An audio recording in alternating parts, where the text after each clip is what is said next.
Election commission of India की पूरी team Jammu Kashmir के दौरे पर होंगे, लेकिन पार्लिमानी इंतखाबात के हवाले से सियासी सरगर्मियां उफान पर है और उमर अब्दुल्ला का बड़ा बयान सामने आया है। और उमर अब्दुल्ला ने कहा है कि वो पीडीपी के लिए उनकी पार्टी कुर्बानी नहीं देगी, ताहम कांग्रेस अपने कोटे से पीडीपी को सीट दे सकती है। उस हवाले से हम बात करेंगे। और बात पुलिस सरबराह आर सवैन ने इंतखाबात के हवाले से बड़ा बयान दिया और उन्होंने कहा कि पुलिस इंतखाबात के हवाले से पूरी तरह से तैयार है और वोटरों को पुरअमन माहौल फराहम किया जाएगा। बात आज पीजीडी की भी होगी, क्योंकि पीजीडी के जो तर्जुमान हैं महमूद यूसुफ तारिगामी, उनका बयान भी सामने आया है और उन्होंने कहा कि वो पीजीडी को जिंदा रखने की कोशिश करेंगे। और साथ ही उन्होंने कहा कि पीजीडी जैसे प्लेटफार्मों की इस वक्त ज़रूरत है। खबरें और भी है। आज 10वीं क्लास का इम्तिहान था, किस तरह के इंतजाम थे, उस हवाले से भी हम आगे चलकर बात करेंगे। लेकिन बुलेटिन की शुरुआत बड़ी खबर के साथ, और बड़ी खबर उमर अब्दुल्ला का बड़ा बयान सामने आया है।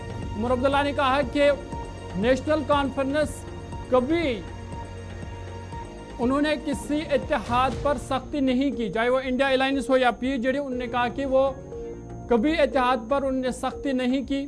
और पीजीडी के हवाले से उन्होंने कहा कि पीजीडी एक गैर सियासी इत्तेहाद था, उसका इलेक्शन से कोई वास्ता नहीं था, बल्कि वो एक काज के लिए बनी थी। वहीं इंडिया अलायंस पर बात करते हुए उन्होंने कहा कि कांग्रेस अपने कोटे से पीडीपी को एक सीट अलाट कर सकती है, लेकिन नेशनल कॉन्फ्रेंस कुछ भी कुर्बान करने के लिए तैयार नहीं है।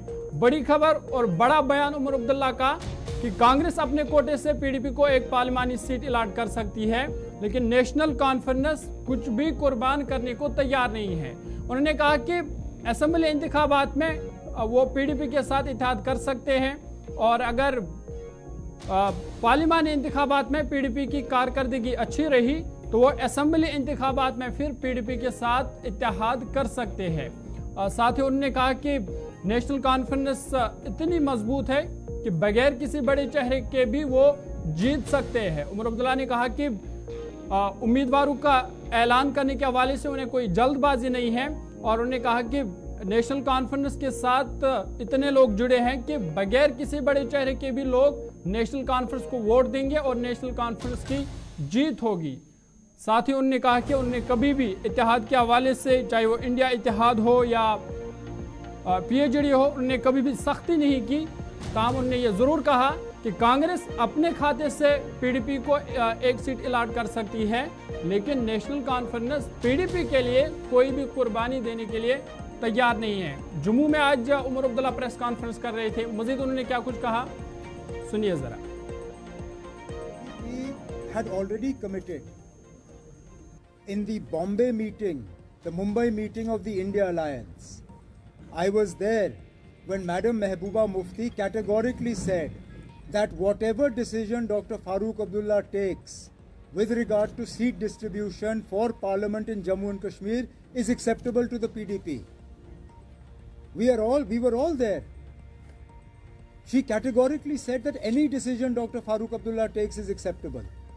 So why is she now taking a different position? I'm not answerable for her. As I said, we are not in this for our own petty gains. Talk to my colleagues from Jammu, from Kathua, from Udhampur, from Samba, from Riyasi, who would like to see the National Conference symbol in this election. But this is not about just simple party politics. जहाँ waste Bengal में हमें थोड़ा सा धक्का पहुँचा है, वहाँ बाकी रियासतों की तरफ देखिए। आप कभी उम्मीद कर रहे थे कि यूपी में होगा या बिहार में होगा, महाराष्ट्र में होगा? कई सारी ऐसी रियासतें हैं जहाँ पे कांग्रेस ने अपनी सीट शेयरिंग जो है वो मुकम्मल कर ली है। जम्मू कश्मीर में भी कांग्रेस के साथ हमारी बातचीत लगभग तय है। तो एक वेस्ट बंगाल में बेशक उम्मीद के जितनी हमें उम्मीद क्यों नहीं नजर आती। आपका महाराष्ट्र का सीएम और डिप्टी सीएम दोनों दिल्ली भाग रहे हैं क्योंकि उनकी सीट शेयरिंग बीजेपी के साथ जो है वो हो नहीं रही है। अगर आइडिया ऑफ इंडिया खतरे में है तो इंडिया भी खतरे में है, वो भी आपको कहना चाहिए। मैं नहीं मिलूंगा, लेकिन मेरे पार्टी के जो लीडर हजरात हैं वो मिलेंगे। सदोत्रा साहब भी वहाँ पे होंगे, जम्मू के मेरे जो सूबाई सदर हैं वो होंगे। कहीं बीजेपी को बचाने के लिए विधानसभा के इलेक्शन जो हैं वो पोस्टपोन किए जा रहे हैं, ये यहाँ के लोगों के साथ सरासर नाइंसाफ़ी है। अगर हालात इस हद तक मौजू हैं कि आप लोकसभा के इलेक्शन करा सकते हो, और वज़ीर आज़म साहब के श्रीनगर में आप मुलाजमों को लाके बड़ा बड़ा जलसा कर सकते हो, तो फिर यहाँ पे विधानसभा के भी इलेक्शन हो सकते हैं। मैंने कांग्रेस को, जब हमारी बातचीत चल रही थी, कांग्रेस को साफ तौर पे हमने कहा कि इस इलेक्शन में पीडीपी को इन 3 सीटों पे एडजस्ट करना मुश्किल होगा क्योंकि गुंजाइश कम है। लेकिन अगर पार्लियामेंट में उन्होंने सही मतलब उनका रोल अच्छा रहा और उन्होंने 6 की 6 सीटों पे इंडिया अलायंस की मदद की, तो ज़रूर उनके साथ आगे जाके एक साथ काम करने के लिए हम दरवाज़ा खुला रखेंगे। मतलब आप देखेंगे कि कितने वोट लेते हैं या कितना। Advani ji prime ministerial candidate थे, नहीं जीत पाए। उस वक्त शायद ही कोई प्राइम मिनिस्ट्रियल फेस था अलायंस की तरफ से। चलिए, उमर अब्दुल्ला को आप सुन रहे थे और कई अहम मामलों पर उमर अब्दुल्ला ने बात की और कहा कि हमने पीडीपी के साथ इत्तेहाद नहीं तोड़ा है, लेकिन हम पार्लिमानी इंतखाबात में हम उनको एडजस्ट नहीं कर पा रहे हैं। साथ ही उन्होंने कहा कि अगर पार्लिमानी इंतखाबात के हवाले से माहौल जम्मू कश्मीर में ठीक है तो फिर असेंबली इंतखाबात क्यों नहीं कराए जाते हैं। साथ ही उन्होंने कहा कि इलेक्शन कमीशन ऑफ इंडिया कल जम्मू कश्मीर के दौरे पर होगी। नेशनल कॉन्फ्रेंस को भी दावतनामा मौसूल हुआ है और नेशनल कॉन्फ्रेंस के नुमाइंदे भी इलेक्शन कमीशन ऑफ इंडिया की जो टीम है उनके साथ मीटिंग में शिरकत करेंगे। आगे बढ़ते हैं, बात पुलिस सरबराह डीजीपी आर सुवैन आज पुलवामा के दौरे पर थे और लोकसभा इंतखाबात के हवाले से उन्होंने कहा कि लोकसभा इंतखाबात के लिए अच्छी तैयारियां है। आर सुवैन ने कहा कि वोटरों को पुरअमन माहौल फराहम किया जाएगा और उन्होंने कहा कि लोग वोट डालने के लिए पुरजोश है, या जो नए वोटर इस बार है वो पुरजोश है। आपको बता दें कि रहमू पुलवामा में आज डीजीपी आर सुवैन ने पुलिस पोस्ट का इफ्तिताह किया। इस मौके पर उन्होंने मंशात के हवाले से भी बात की और कहा कि मंशात फरोशों को किसी भी हालत में बख्शा नहीं जाएगा। साथ ही उन्होंने कहा कि अवाम का सपोर्ट हर किसी चीज़ में ज़रूरी है और अवाम के सपोर्ट के बगैर कोई भी जंग जीतना नामुमकिन है। पुलिस सरबराह आर सुवैन ने कहा कि जब भी लोकसभा इंतखाबात का ऐलान किया जाएगा तो पुलिस इंतखाबात को पुरअमन तौर से यकीनी बनाने के लिए पूरी तरह से तैयार है और वोटरों को पुरअमन माहौल फराहम किया जाएगा। उन्होंने कहा कि वोटरों में जोश खरोश देखा जा रहा है और लोग वोट डालने के लिए पुरजोश है। आर सुवैन ने कहा कि हम जम्मू कश्मीर में पुरअमन लोकसभा इंतखाबात को यकीनी बनाएंगे। आपको बता दें कि आज पुलवामा दौरे पर थे, जहां उन्होंने रहमू पुलवामा में पुलिस पोस्ट का इफ्तिताह किया। इस मौके पर एडीजीपी विजय कुमार और पुलिस के दीगर अफसरान भी उनके हमरा मौजूद थे। आर सुवैन ने इस मौके पर मंशियात के हवाले से भी बात की और कहा कि मंशियात फरोशों को किसी भी सूरत में बख्शा नहीं जाएगा।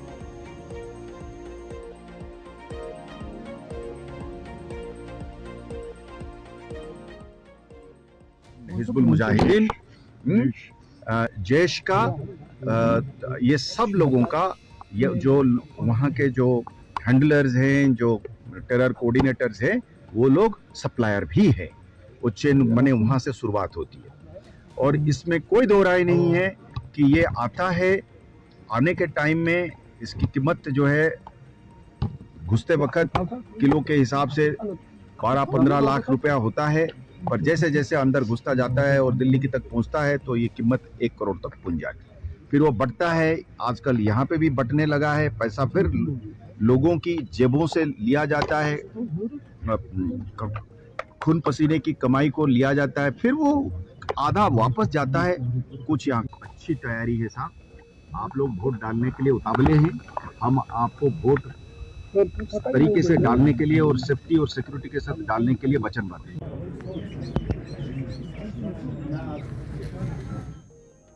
चलिए, पुलिस सरबराह आर सुवैन को आप सुन रहे थे और बता रहे थे कि लोकसभा इंतखाबात के हवाले से अच्छी तैयारियां हैं। आगे बढ़ते हैं, बात पीपल्स पीएचडी के हवाले से करते हैं, क्योंकि पीएचडी के तर्जुमान मोहम्मद यूसुफ तारिगामी का आज बयान सामने आया है और जो हालिया बयानबाजी नेशनल कॉन्फ्रेंस और पीडीपी की तरफ से हुई, उस पर उन्होंने कहा कि पीएचडी को जिंदा रखने की कोशिश करूंगा।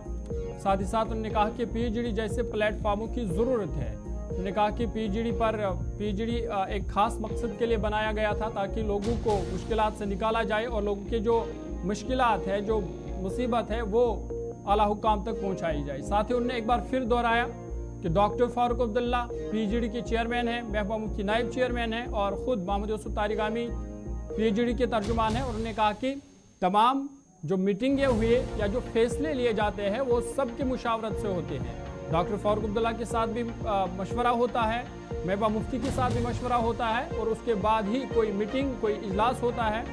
ताहम उन्होंने ये कहा कि पीजीडी जैसे प्लेटफार्मों की ज़रूरत है ताकि लोगों के मसाइल को उजागर किया जा सके।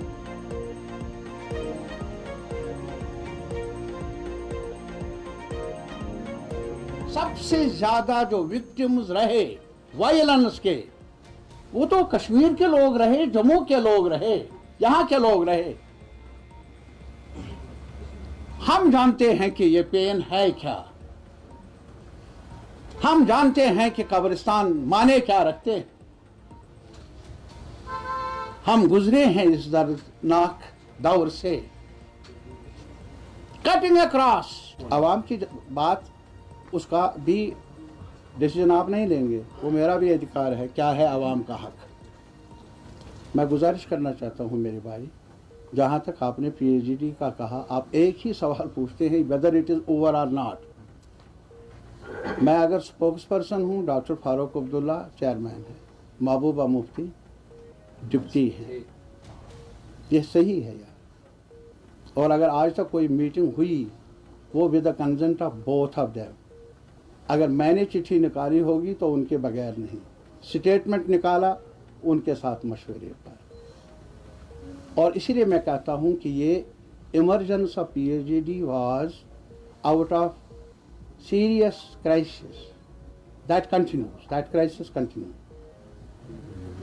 और इस किस्म के प्लेटफार्मों की ज़रूरत है, ये मैंने फिर रिट्रेट किया। I will try as a concern citizen, as a part of PhD, कि वो प्लेटफार्म जिंदा रहे। I will try. मैं नहीं कहूँगा कि उसमें क्राइसिस नहीं, I can not ignore, you have rightly said so, but I will try ये प्लेटफार्म जिंदा रहे, बल्कि और ज़्यादा कारगर बने, और लोगों को शामिल करके, और लोगों को शामिल करके। डेफिनेटली क्राइसिस इज देयर, कौन कहता है, वो तो पब्लिक में आया ना। मैं कैसे कहूँगा क्राइसिस में नहीं है? तभी हमारे सीनियर जर्नलिस्ट बहुत ज़्यादा कंसर्न है इस इशू के बारे में। तो आई अप्रिशिएट यूर कंसर्न, लेकिन मेरा भी कंसर्न थोड़ा सा है, उसको भी समझने की कोशिश करो। इंडिया एलायंस है अभी इन कश्मीर, नॉट इन नेशनल। उसमें भी ये दोनों लोग मेंबर है वहाँ, उमर साहब हैं और महबूबा जी, मैं नहीं हूँ। चलिए, मोहम्मद यूसुफ तारिगामी का आप सुन रहे थे और बता रहे कि पीएचडी जैसे प्लेटफार्मों की मज़ीद ज़रूरत है। आगे बढ़ते हैं, बात पीपल्स डेमोक्रेटिक पार्टी की करती है और पीपल्स डेमोक्रेटिक पार्टी के general secretary Ghulam Nabi loan Hanjura का बयान सामने आया और उन्होंने कहा कि पीडीपी इलेक्शन के लिए तैयार है। उन्होंने कहा कि पार्लिमानी इलेक्शन के साथ साथ असेंबली इलेक्शन भी होनी चाहिए और पार्लिमानी इलेक्शन और असेंबली इलेक्शन दोनों के लिए पीडीपी पूरी तरह से तैयार है। साथ ही उन्होंने कहा कि उनको भी इलेक्शन कमीशन ऑफ इंडिया की तरफ से दावतनामा मौसूल हुआ है। कल इलेक्शन कमीशन ऑफ इंडिया की पूरी टीम जम्मू कश्मीर के दौरे पर होंगी, तो उनको भी दावतनामा मिला है और उन्होंने कहा कि पीडीपी के जो नुमाइंदे हैं वो इलेक्शन कमीशन से मिलेंगे। और पीएचडी के हवाले से उन्होंने बात करते हुए कहा कि पीएचडी किसी इलेक्शन या सियासी मकसद के लिए नहीं बना था, बल्कि पीएचडी बड़े मकसद के लिए बनी थी ताकि लोगों के मुश्किलात को एड्रेस किया जाए। उन्होंने कहा कि सीट शेयरिंग के हवाले से बात करते हुए गुलाम नबी लोन हांजूरा ने कहा कि सीट शेयरिंग पर बातचीत जारी है। साथ ही उन्होंने कहा कि पीडीपी वाहिद पार्टी है जो जम्मू कश्मीर के लोगों की सही तर्जुमानी कर रही है और यही वजह है कि इन दिनों पीडीपी में लोग जोक दर जोक आकर शामिल हो रहे हैं। देखिए, पीएचडी की मैं बात नहीं करूंगा। बात यह है कि हम अभी भी ये चाहते हैं कि हम मिलजुल के चले और पीएचडी के साथ रहे। हम वहाँ से निकले नहीं है अभी। ये वो इलेक्शन के लिए तो नहीं बनी थी पीएचडी, वो एक ग्रेटर काज के लिए बनी थी। लेकिन उन्होंने पता नहीं, मैं ये नहीं कह सकता हूँ, उसका जवाब वो दे सकते हैं, नेशनल कॉन्फ्रेंस वाले फारूक साहब या उमर साहब दे सकते हैं। लेकिन हमारा जहाँ तक ताल्लुक़ है, हमारा एक ही मकसद है कि जम्मू कश्मीर के लोगों की तर्जुमानी करना और जिस मुसीबत में लोग इस वक्त हैं उसको मिलजुल के हम उनको उससे बाहर निकालें। देखिए, अभी तो चल रही है बात, ये अभी कोई फाइनल नहीं हुआ है, बात चल रही है। देखते हैं आगे 2-3 दिन। बिल्कुल बिल्कुल उन्हें दावत दिया, हर एक को दावत दिया, हर एक पार्टी को दावत दी है, PDP को भी दावत मिली है और हमारे रिप्रेजेंटेटिव्स भी आए। Jammu Kashmir board of school education की जानिब से जम्मू कश्मीर में 10वीं जमात के इम्तहानात आज से शुरू हुए हैं और जम्मू कश्मीर के 818 इम्तहानी मराकज़ में करीबन 1.37 लाख तलबा ने लगभग इम्तहान में शिरकत की, जबकि 12वीं जमात के तलबा के इम्तहानात 8 अप्रैल को शुरू होंगे, जबकि वो 11 मई को फिर इख्तिताम पजीर होंगे। सरकारी आदाद शुमार के मुताबिक तकरीबन 1,37,418 तलबा जम्मू में 77,916 और कश्मीर में 59,502 तलबा ने आज वो इम्तहान के लिए उनका इंदराज हुआ था, जिसके लिए जम्मू कश्मीर भर में सरकारी और निजी स्कूलों में 818 इम्तहानी मराकज़ कायम किए गए थे। इम्तहान में शिरकत करने वाले तलबा उनमें जोश खरोश देखा गया और तलबा के लिए तमाम सहूलियात मैसर रखे गए थे। हमने गाइडलाइंस पूरी तरह से ठीक तरह से फॉलो किए हैं, तो एग्जामिनेशन स्मूथली हो रहा है, तो बच्चे बिल्कुल सेटिस्फाई है जी। बस बाकी सब कुछ ठीक है, सब कुछ नॉर्मल है। अगर हम हायर से यहाँ पे तो टोटल सेंटर यहाँ पे हमारा हायर सेकेंडरी में एक ही सेंटर है, तो बाकी यहाँ पे हमारे पास 74 स्टूडेंट्स हैं टोटल, तो हमने उनको ठीक से अकोमोडेट किया है 3 रूम्स में। तो 74 जी हाँ 78 टोटल नंबर ऑफ जो स्टूडेंट्स 74 है, they are all present in the examination hall. तो अगर हम सेटिस्फैक्ट्री है तो मतलब कोई प्रॉब्लम नहीं है, सीटिंग अरेंजमेंट की कोई प्रॉब्लम नहीं है। हाँ, जो एग्ज़ाम तो शुरू आज हो गया 11 बजे, सुबह 11 बजे, और जो यहाँ का सीटिंग अरेंजमेंट है वो यहाँ के हेड मास्टर साहब ने बहुत अच्छी तरह से रखा था जी जी। तो जो इम्तहान तो स्मूथ कंडक्ट चल रहा है, तो अच्छी तरह है। टोटल स्टूडेंट्स थे 119 जी, लेकिन उसमें से 2 एब्सेंट है, वो नहीं आए हैं, तो प्रेजेंट है 170 जी जी जी। तो सेंटर्स कितने हैं यहाँ पे? तो जनूबी कश्मीर अनंतनाग की कोकरनाग से बता रहे थे कि कितने तलबा वहाँ पे थे। आगे बढ़ते हैं, बात बांडीपोरा की करते हैं। डायरेक्टर हॉर्टिकल्चर कश्मीर ज़ुहर अहमद भट्ट ने चक्रेशी बांडीपोरा का उन्होंने दौरा किया, जहां पे फ्रूट प्लांट नर्सरी का उन्होंने मुआयना किया। इस मौके पर मौजूदा अफसरान और अमला से खिताब करते हुए डायरेक्टर हॉर्टिकल्चर ने कहा कि आने वाली सीजन में ये बेहतरीन नाशपाती के पौधे की नर्सरी होगी। उन्होंने कहा कि मुतल्लिका महकमा बहुत जल्द अच्छे इंफ्रास्ट्रक्चर के साथ तरक्की करेगा और खित्ते में बागबानी की कोशिशों की कामयाबी को यकीनी बनाने के लिए आला मयार के पौधे लगाने की मवाद की तैयारी की अहम किरदार पर भी उन्होंने जोर दिया। डायरेक्टर के हमरा चीफ हॉर्टिकल्चर अफसर Farooq Ahmad Tantray, HDO Tahira Akhtar, incharge plant nursery Chak Reshipora Bandipora और महकमे के दीगर अफसरान भी मौजूद थे। कि हेडी है ही, क्योंकि सारा दौर मदद इसी पर है, लेकिन आज के दौरे के हिसाब से मैं बताना चाहता हूँ कि यहाँ हम चेक रेशीपुरा बांडीपुरा में डिस्ट्रिक्ट में आ गए। यहाँ हमें बेसिकली मदर ब्लॉक जिसे कहते हैं ना, बनाना इस बाग को। ये पुराना बाग यहाँ से निकलेगा, यहाँ लैंड लैंडिंग हो जाएगी और पीयर की नई वेराइटीज़ हम इंपोर्ट कर रहे हैं। तो यहाँ ये पहला बाग बनेगा इसमें जमाल प्लाट, और वहीं से बाद में हमें ग्राफ्ट वुड वगैरह जो है वो आसपास के गाँव में बनेगा, क्योंकि अब जो प्रोग्राम है HADP में, इसमें सारी नर्सरियाँ यहाँ ही बनेंगी कश्मीर में ही। एप्पल की तो इस साल बन रही हैं, तो पीयर की भी 1-2 साल में बन जाएगी। तो उन पीयर की नर्सरीज को बनाने के लिए तो एक मदर ब्लॉक चाहिए, जहाँ से बाद में हम ग्राफ्ट वुड हासिल कर सकें। तो वो ग्राफ्ट वुड हम यहीं से इसी बाग से ले लेंगे। यहाँ ज़मीन अच्छी है, इरिगेशन की फैसिलिटी भी है। इस साल उनने ये फेंसिंग भी की है और अब 20-25 कनाल का ये आर्चर्ड है, और लोकेशन की इसकी लोकेशन और ऑल्टीट्यूड इसका दोनों अच्छे है, और पीयर के लिए भी बड़ा ये मुनासिब रहेगा, ताकि ये आगे जो बाग हमें पीयर के बनेंगे वो इसी बाग से हमें ग्राफ्ट वुड, और अगर इसमें जो थोड़ा बहुत ज़मीन जो बचेगी। बिजली फीस में इजाफे को लेकर जनूबी कस्बा त्राल के दूर दराज इलाकों से आए हुए सार्फिन ने महकमे PDD के ऑफिस में एहतजाज किया। इस मौके पर एहतजाज में शामिल लोगों का कहना था कि मुतल्लिका महकमे की जानिब से जो बिजली फीस में इजाफा किया गया है उसको अदा करना उनके लिए नामुमकिन है, क्योंकि वो काफ़ी पसमानदा इलाके से ताल्लुक़ रखते हैं। उन्होंने मुतल्लिका महकमे के आला हुकाम से अपील की है कि बिजली फीस में कमी की जाए ताकि लोगों के मुश्किलात दूर हो सके।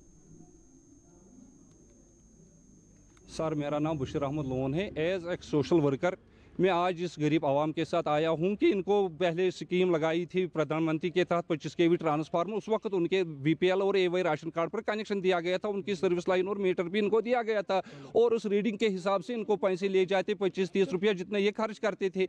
बदकिस्मती से कुछ लोगों ने फिर उनके वो मीटर डिस्कनेक्ट करके इनकी लाइन सर्विस डायरेक्ट की और उनको 100 रुपया कर दिया था। तो ये बेचारे 100 रुपया दे रहे थे, वो भी कि 6 महीने ये डॉक्यूमेंट में जाते हैं, 6 महीने वापस आते हैं, फिर भी ये दे रहे थे। लेकिन अब बदकिस्मती से इनका आज 200 कर दिया। 200 के बेद फारूक अहमद सर, हम पीसफुल प्रोटेस्ट इसलिए कर रहे हैं कि हमारे गरीब आवाम की कमर तोड़ के रख दी बिजली डिपार्टमेंट ने, क्योंकि हमारा 110 रुपये बिजली बिल आती थी, तो आज हमारी 500-550 बिल आ रही है। तो हम यही गुजारिश कर रहे हैं कि हमारी तारें हटाएं, क्योंकि हम जैसे पहले रहते थे वैसे हम लोग रहेंगे। हम गरीब आवाम है, ये लोग 500-550 नहीं बिजली बिल, किसी ने जब किसी ने 100 रुपये का बिजली बिल नहीं भरा तो वो 550 कहाँ से लाएंगे। हम महंगाई की मार झेल रहे हैं, गरीब को कभी काम की दिहाड़ी मिलती है, कभी नहीं मिलती है। चलिए, अभी तक के ताज़ा उर्दू खबरनामे में फिलहाल इतना ही। अपने मेज़बान ज़ुहूर लोलाबी को दीजिए इजाज़त। देश दुनिया की बाकी खबरों के लिए आप देखते रहिए गुलिस्तान न्यूज़।